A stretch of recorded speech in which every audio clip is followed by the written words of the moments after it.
Universal remote. Here's what they don't tell you about The Sopranos. Half the cast didn't need to act, because they were the mob. It's not that The Sopranos blurred the line between performance and reality. It's that, for many in the cast, there was no line to begin with. Drea de Matteo's portrayal of Adriana wasn't acting in the theatrical sense. It was cultural recall. What the fuck, Adriana? I'm sorry, okay? How many times I gotta call here? Just go away, Christopher. Raised in Queens, surrounded by women with the same cadence, hair, and tragic romanticism, she simply had to exist to get it right. There's a reason her performance hit so viscerally. It wasn't character study, it was muscle memory. This phenomenon wasn't unique to De Matteo. Tony Sirico, better known as Paulie Walnuts, essentially walked out of his real life and onto set. A one-time associate of the Colombo crime family, Sirico didn't merely understand the world of The Sopranos.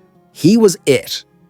So convincing was his behavior, David Chase reportedly expanded the Paulie role around him. Sirico didn't audition. He simply behaved as himself, and the show caught up. He wasn't alone. Many of the men on The Sopranos came from neighborhoods soaked in mob lore. Bensonhurst, Little Italy, the Bronx. Acting wasn't required, remembering was.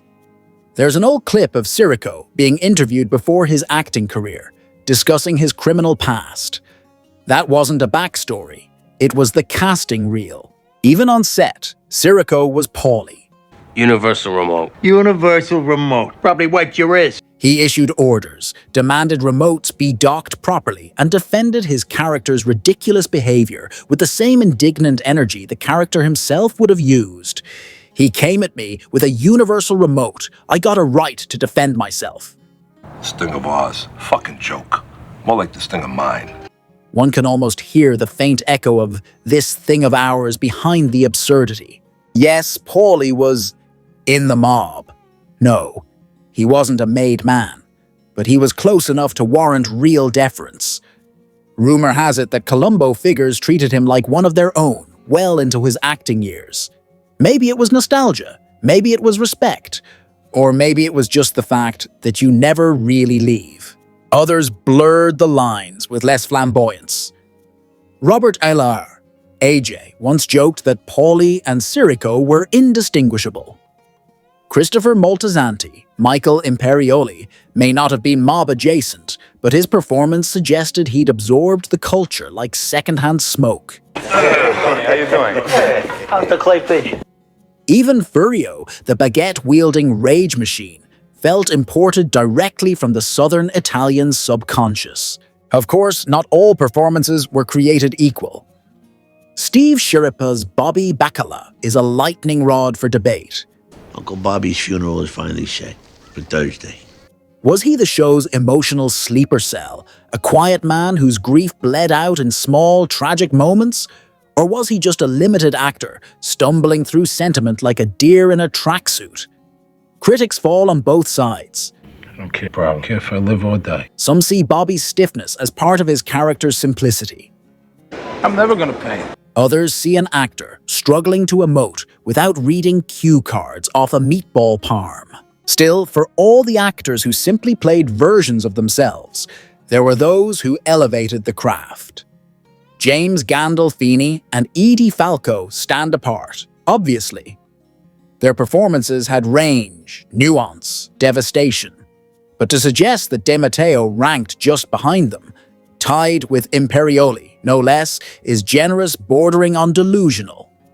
Lorraine Bracco, Joe Pantoliano, Steve Buscemi, and even the criminally underrated Aida Turturro, Janice, all offered more dimension, more variety, and more craft. De Matteo was very good. Her portrayal of a woman suffocating in glamorized misery was deeply affecting, especially in later seasons. But there's a vast difference between living the life and interpreting it.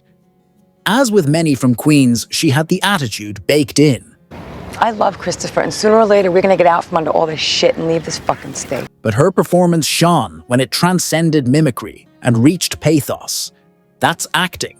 And no, acting isn't just believing it. That's a charmingly simplistic notion better left in self-help pamphlets.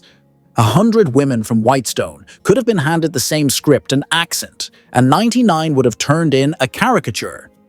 DeMatteo didn't just act without acting, she acted while acting. That's what made it effective. The show was filled with people playing themselves to great effect. Artie, Richie April, Davy Scatino, Silvio, and yes, Paulie. Some were parodies, some were archetypes, some, like Sirico, were so authentic they bent the show around them.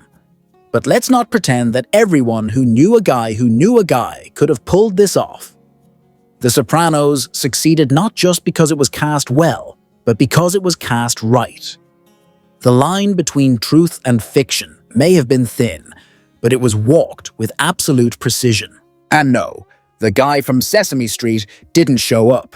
Though with this crowd, anything felt possible. If you just found out half the Sopranos cast wasn't acting, wait till you see what else they got away with. I'm Matthew. Subscribe for more breakdowns that go deeper than Tony's therapy sessions.